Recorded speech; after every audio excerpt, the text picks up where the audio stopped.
Jornalismo, notícia, entrevista e informação qualificada. Você está na Demais TV. Ontem, o Copom, que é o Conselho de Política Monetária, se reuniu pela última vez, em sua última reunião oficial deste ano, ordinária, e decidiu aumentar a taxa Selic, que é a taxa de referência para toda a economia, em 1,5%. Para isso, nós trouxemos uma arte para você, preparamos uma arte pela nossa equipe de produção para mostrar para você como funciona essa questão da taxa Selic. Então, a taxa Selic, que é a taxa referencial de juros que afeta toda a economia, ela está em 9,25% ao ano agora, após esse aumento de ontem. E não deve ter, em princípio, nenhum outro aumento, uma vez que não há nenhuma reunião marcada oficialmente, não haverá nenhuma reunião ordinária. Se houvesse nenhuma reunião extraordinária. Para este ano, então, estamos com esta taxa. Isso se deve basicamente ao fato da inflação não ter cedido, especialmente no segundo semestre. Apenas para mostrar a importância da inflação, do alcance que ela teve este ano, nos últimos 12 meses ela está em 10,67%.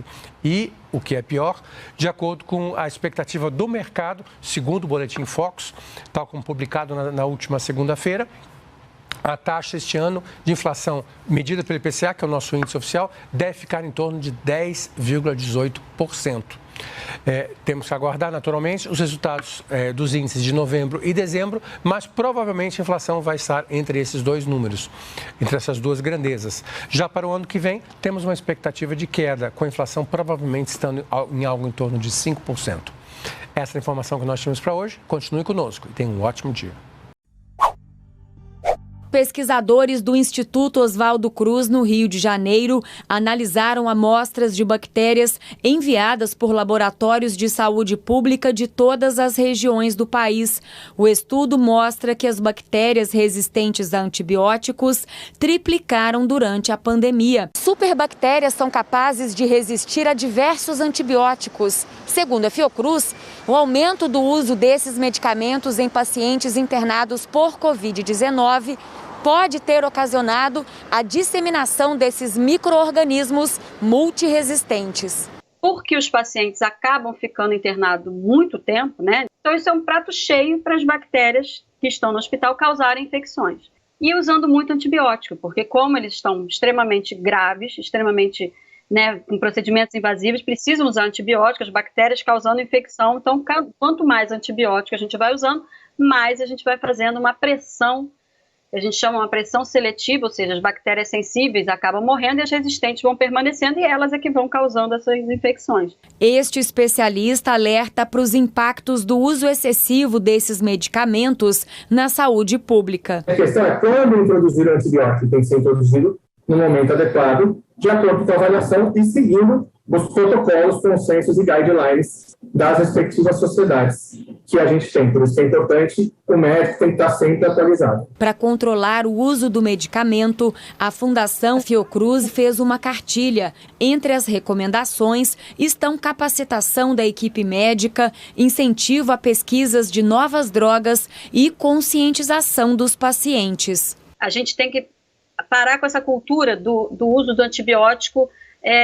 Porque o meu vizinho usou, ele teve isso, melhorou, a minha mãe passou, minha mãe comprou. Isso é uma coisa que a gente precisa entender. O médico passou, você vai tomar. Se o médico não passou, você não é bactéria, não tem que tomar antibiótico. E tomar direito. Se o médico mandou tomar por 10, 15, seja quanto for, tomar pelo tempo correto. Porque quando a gente interrompe o tratamento, muitas vezes a gente faz com que essas bactérias se tornem resistentes. Duas incorporadoras imobiliárias chinesas, incluindo a gigante do setor Evergrande, deixaram de pagar juros. A informação foi divulgada nesta quinta-feira pela agência de classificação Fitch, em meio a inquietações do mercado sobre a saúde financeira dos grupos. A Evergrande, com uma dívida de quase 300 bilhões de dólares, enfrenta problemas há vários meses para cumprir os pagamentos de juros e as entregas de apartamentos. Em 6 de novembro, o grupo deveria ter feito um pagamento de 82 milhões e meio de dólares, para o qual tinha um período de carência de um mês, que terminou na terça-feira. A Fitch afirmou que nem a Evergrande nem seus credores fizeram qualquer anúncio sobre um reembolso e passou a considerar que o grupo não pagou. Esta é a primeira suspensão de pagamento da companhia, que, apesar de estar em dificuldades, sempre havia conseguido pagar os credores no último minuto. Ao mesmo tempo, o grupo imobiliário Caixa, um dos mais endividados do país, também deixou de executar um pagamento. Juros de 400 milhões deveriam ter sido pagos na terça-feira, mas o grupo já havia alertado na semana passada que corria o risco de inadimplência. A Caixa, que tem 17 mil funcionários, foi o primeiro grupo imobiliário chinês a entrar em default em títulos em dólar em 2015.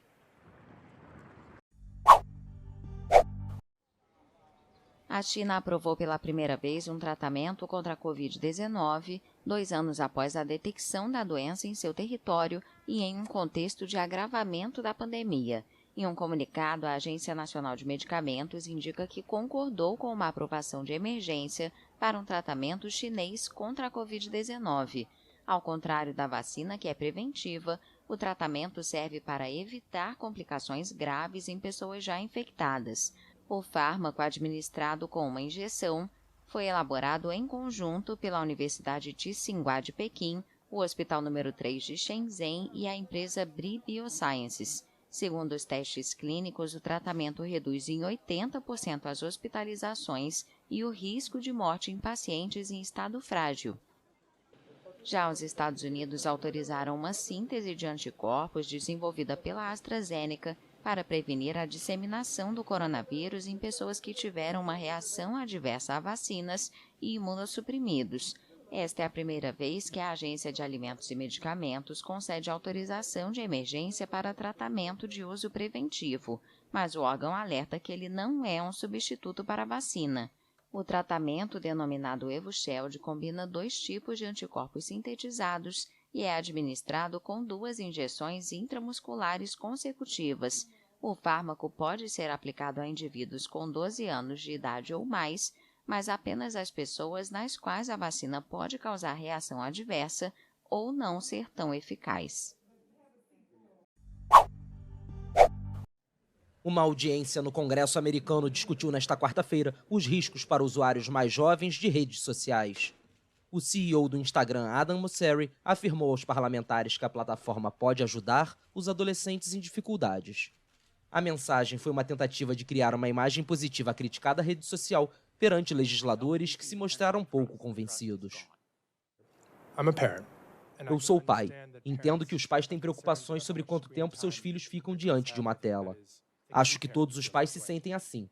Acho que um pai sabe o que é melhor para seus adolescentes. Então, o tempo apropriado deve ser uma decisão de cada pai sobre um adolescente específico. Se um dos pais quer fixar esse limite em 10 minutos e outro pai quer estabelecer em 3 horas, quem sou eu para dizer que eles não sabem o que é melhor para seus filhos? O aplicativo de compartilhamento de imagens é acusado de ter ignorado estudos internos que advertiram para riscos para os usuários mais jovens. Os documentos foram vazados para a imprensa pela ex-funcionária do Facebook, Frances Haugen.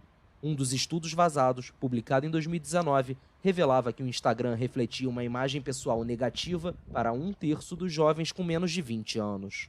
Outro, de 2020, mostrava que 32% dos adolescentes consideravam que o uso da rede social tinha piorado a imagem que tinham de seus corpos, com os quais não se sentiam mais satisfeitos. Não acredito que pesquisas sugiram que nossos produtos são viciantes. Pesquisas mostram que em 11 dos 12 problemas difíceis que os adolescentes enfrentam, o Instagram ajuda mais do que prejudica. Agora, nos preocupamos com o que as pessoas sentem sobre suas experiências na plataforma. E é minha responsabilidade fazer tudo o que posso para ajudar a manter as pessoas seguras. E vamos continuar a fazê-lo. Mosseri se negou a renunciar publicamente à criação de um Instagram para menores de 13 anos, prometendo simplesmente que a rede social não criaria contas para crianças e adolescentes de 10 a 12 anos, que pudessem ser abertas sem o consentimento dos pais. O projeto desta nova plataforma foi suspenso em setembro deste ano. Boris Johnson está debaixo de fogo. O primeiro-ministro do Reino Unido viu-se obrigado a pedir desculpa aos britânicos após a divulgação de um vídeo onde uma assessora gracejou sobre uma alegada festa de Natal que terá ocorrido no ano passado em Downing Street, desrespeitando as restrições impostas para combater a Covid-19. Johnson pediu uma investigação ao caso e avança com o plano B no país para combater a variante Omicron, que se espalha na Grã-Bretanha a grande velocidade. A partir desta segunda-feira, se puder, deve trabalhar a partir de casa. Em segundo lugar, a partir desta sexta-feira, iremos alargar a obrigatoriedade de uso da máscara à maioria dos locais públicos fechados, incluindo teatros e cinemas. Terceiro, o certificado Covid passa a ser obrigatório para a entrada nas discotecas e locais onde se reúnem grandes multidões. Por toda a Europa vão ressurgindo as restrições para combater a pandemia causada pelo novo coronavírus. Na Dinamarca, a partir de sexta-feira, discotecas, bares e restaurantes devem encerrar à meia-noite e está proibida a venda de álcool após essa hora. A apresentação do certificado de vacinação volta a ser obrigatória para entrar nos restaurantes. Entretanto, a Eslováquia vai reabrir lojas não essenciais e alguns serviços apenas para os vacinados contra a Covid-19 e está a alargar o confinamento para os não vacinados e a encerrar algumas escolas. As restrições reduzem a interação social e, por conseguinte, a propagação da variante Omicron. No entanto, em França, os hospitais da região de Paris estão a ativar os planos de emergência e a reprogramar os programas de tratamentos, de modo a aumentarem o número de camas nas unidades de cuidados intensivos.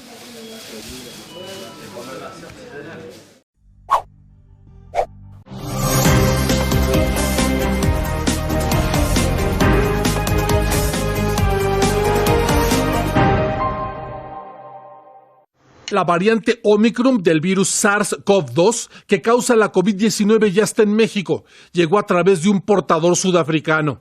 Las autoridades mexicanas pidieron a la población que no se alarme, además de no adelantar juicios sobre su potencial letalidad o facilidad de propagación. Por sí misma, la variante Omicron, como lo presentamos en esta tabla que resume la información científica que procede del panel de asesoramiento de la Organización Mundial de la Salud, no ha demostrado ser ni más virulenta ni necesariamente más transmisible, no puede causar, de momento no se ha identificado que cause enfermedad más grave.